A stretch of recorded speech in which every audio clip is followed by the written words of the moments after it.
Well, good morning, happy Tuesday, and welcome to hour one of Unscripted right here on Fox 49. I'm Blake Haynes. And I'm Maddie Conklin, and it is weird that you said happy Tuesday. I know. Because, well, it is Tuesday. But it is. Feels like a Monday. It is our first in-studio show of the week. So I saw some of you commented on Facebook, which made me giggle a little bit. But yes, yesterday was a pre-recorded or best of show is what we call it. We had the show day off. We all were still working for some different reasons. But anyway, we're back in studio and we'll be in here live in the studio all the rest of the week. So yeah. Excited for that. But yeah, it's been a crazy few days. Yesterday, you and I, one of the things we did to kind of tackle the day was our friends over at Midwest Technical Institute have a brand new program that just kind of kicked off their electrician program. Yep. And so we went over to the official ribbon cutting that the Chamber of Commerce did for them, which was really incredible.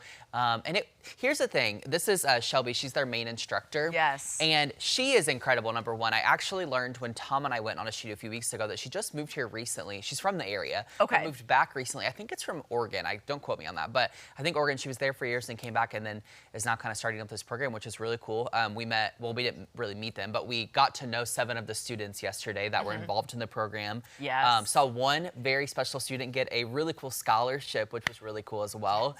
From this, I'm so butchering this, but I think it was like the Springfield Contractors Association or some kind of local group that was helping kind of fund that, which I thought was really cool as well. Yeah, but you had the, Chamber of Commerce there, of course, our friends at MTI, President Victoria. Yes, we love her, Tori.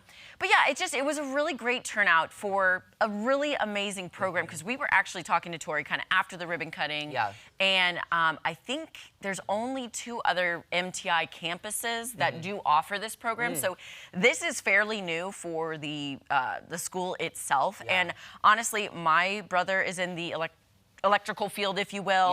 Yeah.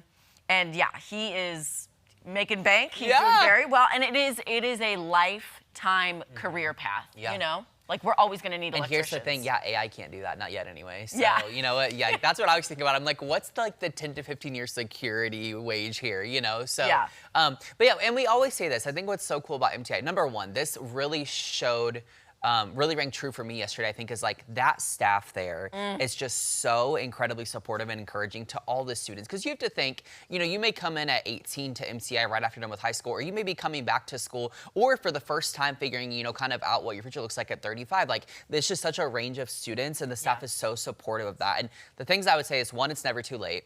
And number 2, traditional schooling is not for everyone. We say that a lot in our segments that we film at Midwest Technical Institute, and I think like yesterday was a perfect example of that. Tori was telling us the electrician program only takes 7 months. Yeah, 7 months. So it's less than a year that you're in and out of there. And something else we really highlighted was that they understand life. Yeah. Like, you get a job, sometimes it's like, well, you need a day off because your kid's sick. Yeah. Well, sorry, but they do understand life gets in the way.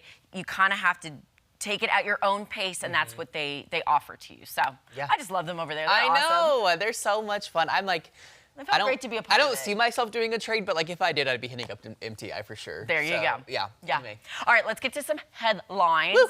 Okay, you guys. I've said it before, but I'll remind you all. I am terrified of the dark, so I am. Are you? Oh yeah, I knew this. Okay. Yeah, I hate the dark. I do have nightlights scattered around the house. And there's nothing wrong with that. And there's nothing wrong with that, but guess what? In Japan, yes. Nightlights normally used to make kids feel more comfortable in the dark, and adults. However, an engineer in Japan decided, let's just make it creepy. Okay, the engineer created this robotic spider-shaped night lamp that crawls through your home in the dark, and you can see the motorized legs carrying a cube-shaped top that gives off soft ambient light. Right now, it is operated with a game controller, but an autonomous version is expected in the future. It could also have digital face that reacts to expressive emotions. This looks like something out of Toy Story. Sid's little thing with the, you remember that from Toy Story? Yeah, and the kid walking behind it like that isn't helping the cause.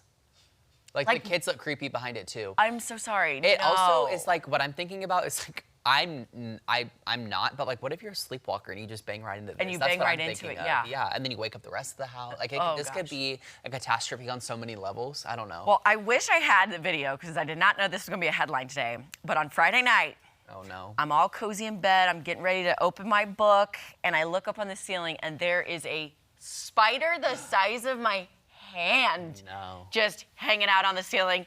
And luckily, Geraldo was in the room, so I said, "Oh my God! He's like, what? What? I was like, look up. I about died. I couldn't even, I honestly did not want to sleep in my own bed that night. That's really fair. So I'm sorry, I don't like real spiders, and I'm not gonna like a nightlight spider. Yeah, no, I get that. I do okay with like the little tiny spiders like you see like on your patio or porch or whatever, you know. But like the big ones, I'm out. That and snakes. Otherwise, bugs don't really freak me out. But we have a snake in our front yard. You should just come over and hang out. Oh, see what we can find. And a mouse in the house, you know? Oh, the mouse. I forgot about the mouse. Actually, I haven't seen them in a while, so I'm really praying. Keep our fingers crossed. It needs to stay away. It's not a welcome. Another thing that Snow White over here has, a mama deer and a baby in her back. Oh, wait, in the that's back. really cute. I know. And so yesterday we heard the baby kind of calling out. But I do know you don't ever go up to, is it a fawn? A fawn is a baby deer. You never go up and touch it because the mom hides it for a reason, and it doesn't have a scent to keep predators away. But Mama Deer has been coming and checking on it. It's been the cutest thing really ever. Cute. Have you named them? Not yet. I'm thinking of names. We'll workshop it. We will, yeah, for sure. I love that. Okay. Well, a new study has revealed that there's little things that really stress people out. So listen to this. Talker Research, probably. Talker Research asked 2,000 people about their everyday pet peeves. 46% said they get annoyed when they see someone they don't want to talk to. Oh, man, That's, well, relevant. 44% don't like a knock on the front door when they're not prepared for guests. That is 1,000% me. Other annoyances, someone chewing loudly, an alarm going off, unexpected phone calls, people talking when all you want is silence, when Wi-Fi lags or gets cut off, text message alerts, phone notifications going off during a meeting, and someone near you breathing heavily. Those are so accurate. I have no qualms with anything that's up there. Yeah, honestly, I think it checks every single box for my personal The breathing heavy really gets me. And here's my thing. I'm asthmatic, so you have no excuse in my book. Calm that stuff down. Stop breathing, okay? No, you can breathe, obviously, but I'm if you're breathing that loudly, there's things we can do to fix that. It's just very aggressive. It's very aggressive. One thing, I think this has to top my list. Is when you hold the door open for someone and they just mosey on through like it was expected. No thank you, no even yeah, a smile and nod works for me. Smile but and I'm nod, just if something. you can't get the words thank you out, so I always go, you're welcome. Yeah. Close the door. Mine I saw, or one that made me think of something else, so there was the chewing loudly. Chewing loudly is annoying, but what bothers me worse, and this is so specific, situationally, I probably told this before, in a movie theater, or public space, I guess, where there's popcorn and soda, if you are just rumbling through the popcorn the whole time and shaking the ice, I cannot tell you how much of nails on a chalkboard that is to me. It grinds my gears, and it's I'm laser focused on that until it stops. Yeah. And I told Jory early on when we started dating, I was don't ever do that or I'll lose my mind. Okay, that's so one thing to something G did when we first started doing, started dating, and he still kind of does, but he has a scratchy throat, so he always goes.